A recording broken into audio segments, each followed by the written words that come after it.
Sunderamma disappears. Mela came running down the hall of the mission hospital, looking here and there. "What is the trouble, Mela?" asked the mission lady, who was sitting at the receiving desk. "Where is Sunderamma? She is not in her room." "Not in her room?" echoed the astonished woman. "But where could she go? She is still weak, and with that cast on her foot, she cannot go very far." "But she is not here," said Mela. The lady was worried. Something must have happened. Sunderamma could not walk, and the doctor had not ordered her moved. "She was all right when I came on duty," explained Mela. "I gave her a drink, and then I went to make the bed for the new patient. When I came back, she was gone." "Did you see anyone in the hall?" "No one but Neeta." "I can't understand," began the lady. Then she turned and went to find the doctor. On the way, she met Neeta in the hall. "Do you know where Sunderamma is?" she asked. "She is sleeping in her bed," said Neeta. "Why do you ask?" "She is not in her bed. She is not in her room." Neeta ran to look. "She is gone," she exclaimed. "Some animal must have taken her out of the window. The netting is broken." There was a state of excitement in the hospital, and the doctor was concerned. "It must have been her stepfather," he said to his wife. There were no animal tracks beneath the window, but there were prints of a man's bare feet in the soft mud. "What can we do?" asked the mission lady. "Nothing," he replied. He had hoped to accomplish a definite work, but now it might be that his efforts for the girl were all in vain. Later in the morning, 2 village officials brought Sunderamma back to the hospital. "We found her stepfather carrying her home in a blanket," they told the doctor. "She was struggling and crying, so we stopped to investigate whether you had released her to him. Her foot was still in the cast." Eager hands assisted in helping Sunderamma into bed.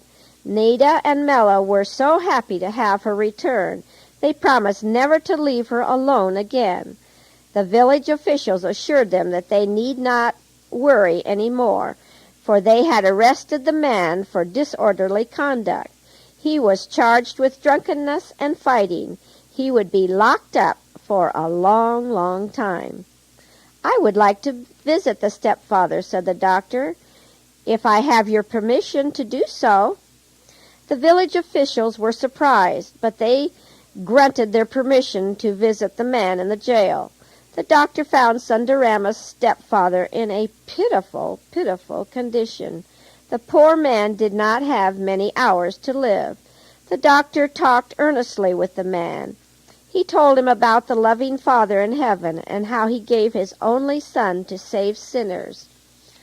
"It is too late for me now," said the man between spasms of pain and agony. "I know I will not live long. God would be happy if you would give your heart to him in these last moments of your life. He will forgive your sins if you are truly sorry, for he loves you very much." For several minutes the doctor waited as the man became calm. Then he asked, "Shall I pray for you, my friend?" The man nodded, and the mission doctor prayed. When the prayer was ended, the man reached out a trembling hand and grasped that of the doctor. "I want him to love me. I want him to save me. But how can I make it right with Sunderamma and Bunny? It is too late." Sobs of shame and remorse shook the man. "I will tell Sunderamma, and I know she will forgive you. I will also try to find Bunny and tell him you want him to forgive you. I am sure he will understand. I must go, but I will return later and bring you some medicine for your pain." The next morning the doctor visited Sunderamma and told her of her stepfather's experience.